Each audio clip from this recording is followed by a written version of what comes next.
Started. Mr. Deputy Chairman, Sir, the bill as it has emerged from the Joint Select Committee has certainly been one which is much more acceptable to the workers than it was when it was originally moved in this House.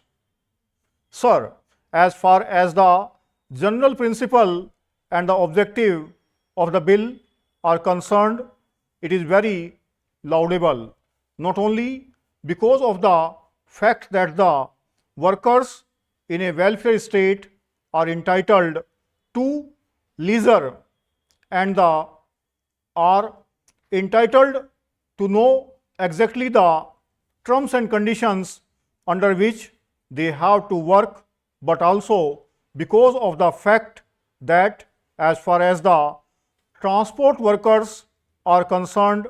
their leisure and the strain on their nerves and muscles is not only a matter of welfare, but is also a matter of safety as far as the community is concerned. It is well known, sir, that the large number of accidents that take place on the roads are due to the fact that some of the transport workers have to work so strenuously that after a time they begin to experience fatigue, and as a result of that they are not in a position to have that alert mind which is absolutely necessary if the accidents are to be avoided, at least in the crowded streets, and because of the fact that the passengers travel between towns and cities and between one village and another, and the transport of goods from one city to another also now takes place through road transport. It is quite safe to say that there is hardly any road in our country which at some time or another is not so congested as to require a very alert mind on the part of the driver to see that accidents do not take place. Many tragic accidents have taken place on the roads, especially in recent times in the neighborhood of big towns and large cities, largely because of the fact that there are trucks and buses and other heavy vehicles moving on the roads, and at the same time light vehicles and small vehicles are also plying on the same roads, and so many times it becomes very difficult for a fatigued driver to control his vehicle, especially a heavy vehicle, and also because of the fact that the roads themselves are also not quite in good maintenance, that the accident do take place. Therefore, sir, the objective of this bill is very important. As I said, it is important not only from the point of view of the welfare of the worker, of his right to leisure, but also from the point of view of the safety of our roads.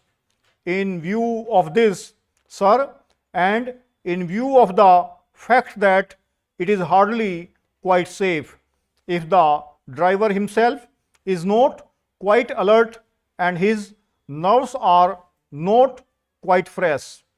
it will spell disaster for the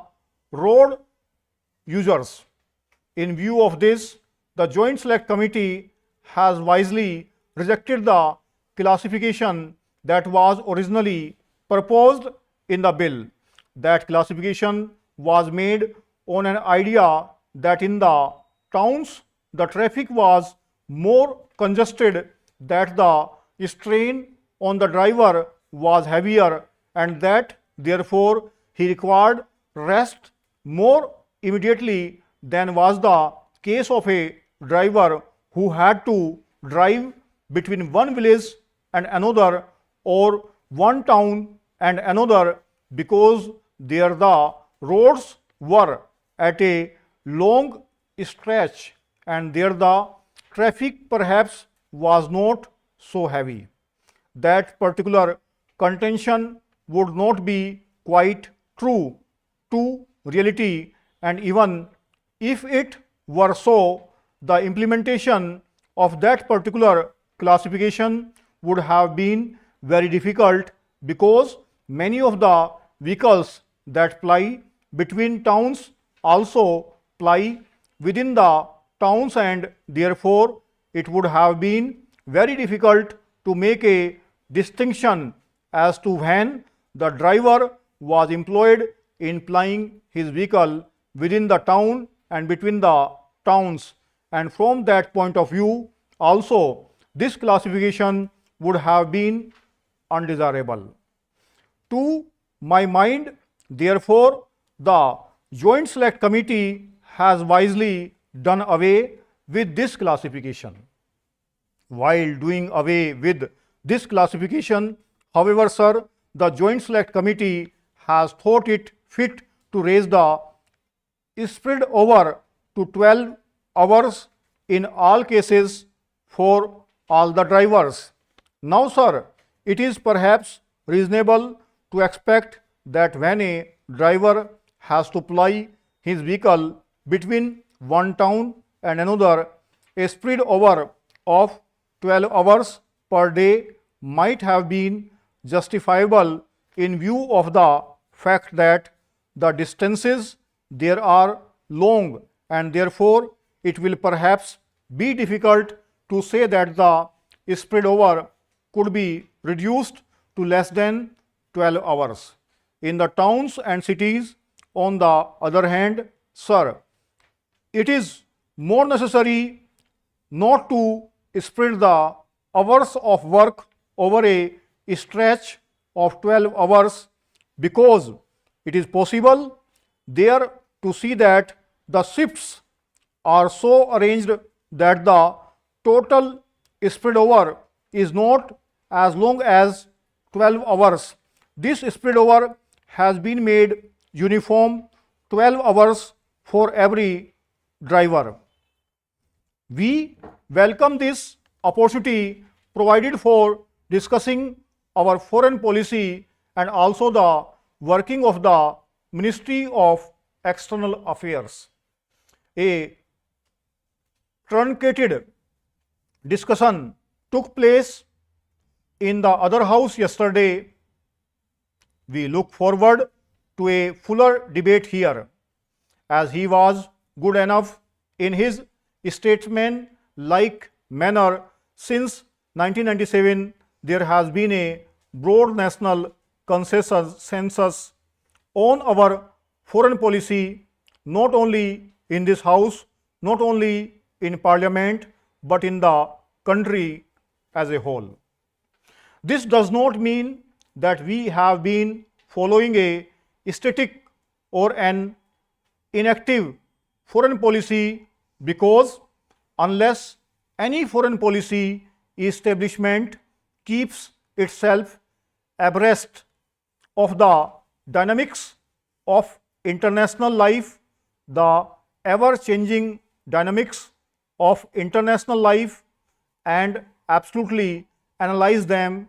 it is likely to fall behind times and will not be able to meet the challenges of the present day world. As he observed, radical changes have taken place in the international sense in the last 2 years or so. If we were to look at the world as it was in, say, 2005 or 2006, we would find that all the tensions, regional conflicts, failure of disarmament talks,